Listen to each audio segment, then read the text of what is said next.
नमस्कार. श्री स्वामी समर्थ सर्वांना. आजच्या व्हिडिओमध्ये तुम्हा सगळ्यांचं खूप खूप स्वागत आहे. स्वामी तुम्हा सगळ्यांना कायम सुखी ठेवो ही स्वामीचरणी प्रार्थना करते आणि आजच्या व्हिडिओला सुरुवात करते. तर व्हिडिओ असा आहे की आता 25 जुलैला वार आहे शनिवार आणि शनिवारच्या दिवशी आहे आषाढी एकादशी.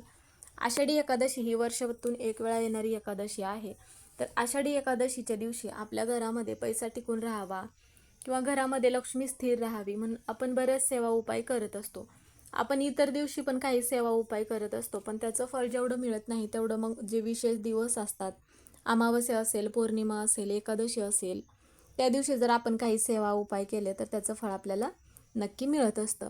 म्हणून मग आषाढी एकादशीचा आपण उपवास तर करतच असतो. उपवास करण्याबरोबरच आपल्याला काही सेवा पण उपाय पण करणे तेवढेच महत्त्वाचे आहे.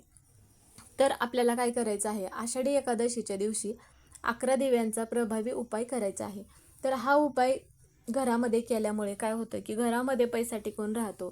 तुमच्या नशिबात जे नसेल तेही तुम्हाला मिळेल. म्हणून आपल्याला हा उपाय कसा करायचा आहे त्याबद्दलचीच माहिती आपण आजच्या व्हिडिओमध्ये घेणार आहोत. व्हिडिओ शेवटपर्यंत बघा म्हणजे तुम्हाला माहिती पूर्णपणे समजेल. आता आपण आषाढी एकादशीचा तर उपवास करतच असतो. उपवास करण्याबरोबरच आपल्याकडून काही कळत नकळत चुका घडत असतात. त्यासाठी मग आपल्याला काय करायचं आहे, आषाढी एकादशीच्या दिवशी आता प्रत्येकाला तीर्थ ठिकाणी जाऊन स्नान करणं शक्य होत नाही. त्यामुळे मग घरी ज्यावेळेस स्नान करणार असाल तर त्यावेळेस काय करायचं आहे, अंघोळीच्या पाण्यामध्ये थोडंसं खडा मीठ टाकून मग स्नान करायचं आहे.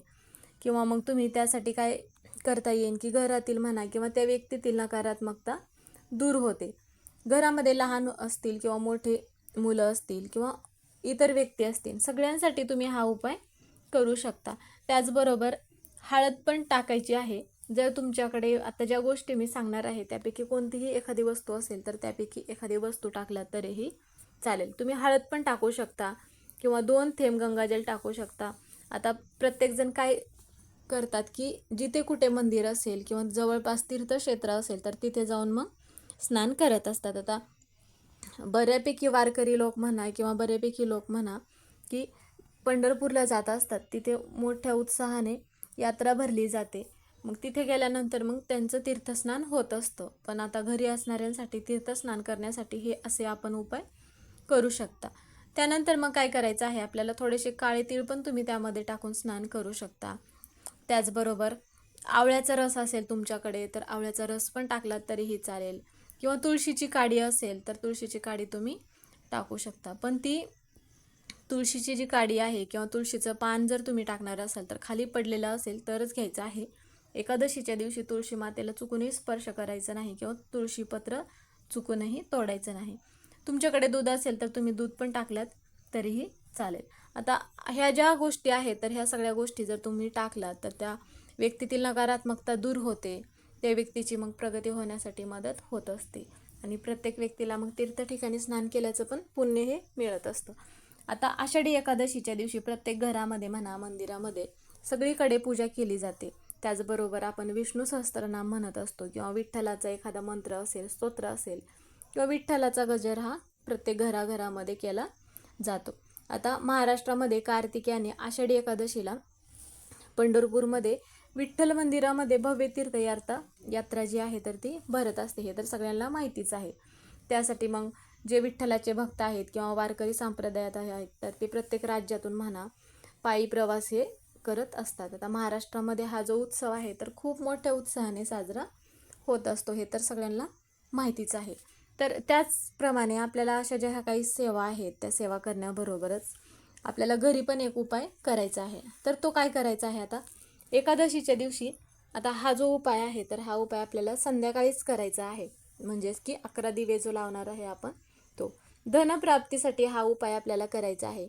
मुलांची म्हणा, पतीची म्हणा प्रगती होत नसेल तर घरामध्ये सुख शांती नांदत नसेल तर काय करायचं आहे, 33 कोटी देवी देवतांचा आशीर्वाद आपल्याला मिळण्यासाठी हा उपाय आपल्याला करणे गरजेचं आहे.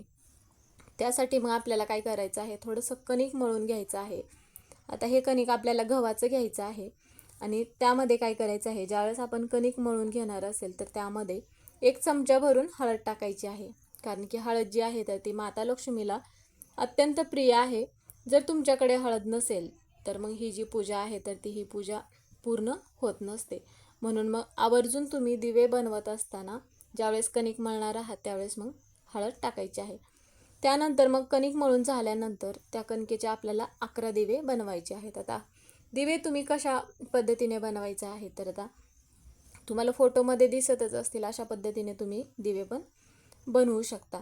त्यानंतर काय करायचं आहे, गाईचं तूप आपल्याला त्या दिव्यामध्ये टाकायचं आहे. आता जर तुमच्याकडे तूप नसेल तर तुम्ही तेल घेतलात तरीही चालेल, पण त्यामध्ये काय करायचं आहे, प्रत्येक दिव्यामध्ये थोडीशी हळद आपल्याला टाकायचं आहे. सगळे दिवे जे आहेत तर ते सगळे दिवे आपल्याला ताटामध्ये घ्यायचं आहे.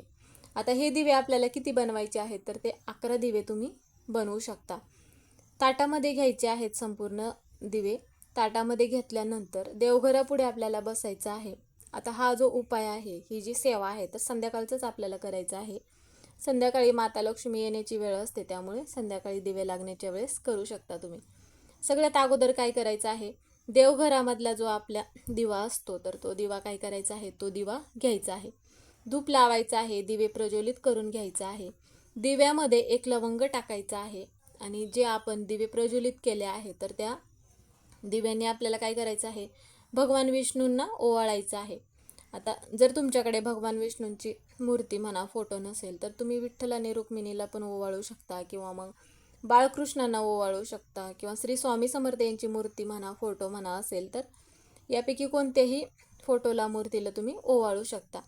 नंतर जे लवंग आपल्याला एक घ्यायचं आहे आणि 1 रुपयाचं नाणं आपल्याला घ्यायचं आहे.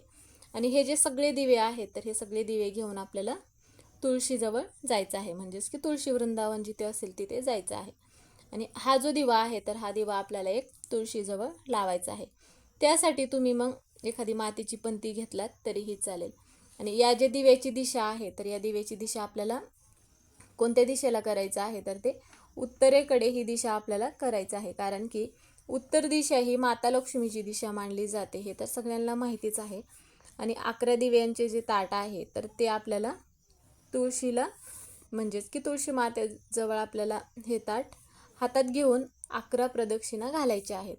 आता लक्षात घ्यायचं आहे की जे आपण दिवे प्रज्वलित केले आहे ते ताट हातात घेऊनच आपल्याला तुळशी मातेला 11 प्रदक्षिणा घालायच्या आहेत. आणि प्रदक्षिणा घालत असताना ओम नमो भगवते वासुदेवाय नमः हा मंत्र आपल्याला म्हणायचा आहे. प्रदक्षिणा घालत असताना तुळशी मातेला चुकूनही स्पर्श होणार नाही याची आपल्याला काळजी घ्यायची आहे. प्रदक्षिणा घातल्यानंतर आता बऱ्याच वेळा काय होतं की प्रदक्षिणा घालण्यासाठी बऱ्याच ठिकाणी जागा नसेल प्रदक्षिणा घालण्यासाठी, तर तुम्ही स्वतःभोवती पण प्रदक्षिणा घातल्या तरीही चालेल. नंतर तुळशी पुढं एक आसन घेऊन आपल्याला बसायचं आहे आणि 1 लवंग आणि 1 रुपयाचं जे नाणं आपण घेतलं आहे तर ते अगोदर तुळशी मातेला सगळ्यात अगोदर दिव्यांनी ओवाळून घ्यायचं आहे. आणि ते 1 रुपयाचं नाणं आणि लवंग तुळशीच्या मातीमध्ये आपल्याला गाडायचं आहे, म्हणजेच की पुरून ठेवायचं आहे. आणि नंतर काय करायचं आहे, तुमची जी पण काय इच्छा असेल, तुमची मनोकामना असेल तर ती तुळशी मातेला सांगायचं आहे. तुळशी मातेला नंतर मग तिथे बसूनच आपल्याला तुम्ही श्रीसूक्त 3 वेळा पठण करायचं आहे. आणि 11 दिव्यांचं जे ताट आहे तर ते आपल्याला घरामध्ये आणून देवघरापुढे मग ठेवायचं आहे. हे जे दिवे आहेत तर हे दिवे मग काय करायचं आहे, आपल्याला गाईला खाऊ घालायचं आहे. तर दुसऱ्या दिवशी किंवा मग तुम्ही एखाद्या झाडाखाली जे हे दिवे आहेत तर ते दिवे ठेवलात तरीही चालेल, जेणेकरून काय होईल की मुंग्या म्हणा कीटक म्हणा हे दिवे खाऊन घेतील. पण इथे तिथे कुठेही हे दिवे टाकून देऊ नका, जेणेकरून त्यावरती एखाद्याचा पाय पडेल, अशा ठिकाणी टाकू नका. तर मग अशा पद्धतीचा हा 11 दिव्यांचा उपाय आहे. तर आषाढी एकादशीच्या दिवशी तुमच्या घरामध्ये पण पैसा टिकून राहावा असे वाटत असेल, घरामध्ये लक्ष्मी स्थिर राहावी, तुमच्या नशिबात नसेल ते मिळावे असे वाटत असेल, तर मग तुम्ही पण 11 दिव्यांचा प्रभावी उपाय आवर्जून करायचा आहे. तर व्हिडिओ समजलाच असेल. व्हिडिओ इथेच संपला. तुम्हाला व्हिडिओ आवडला तर व्हिडिओला लाईक करा, चॅनलवर नवीन असेल तर सबस्क्राईब करा, व्हिडिओला हाईप करायला विसरू नका. व्हिडिओ पूर्ण बघितल्याबद्दल धन्यवाद.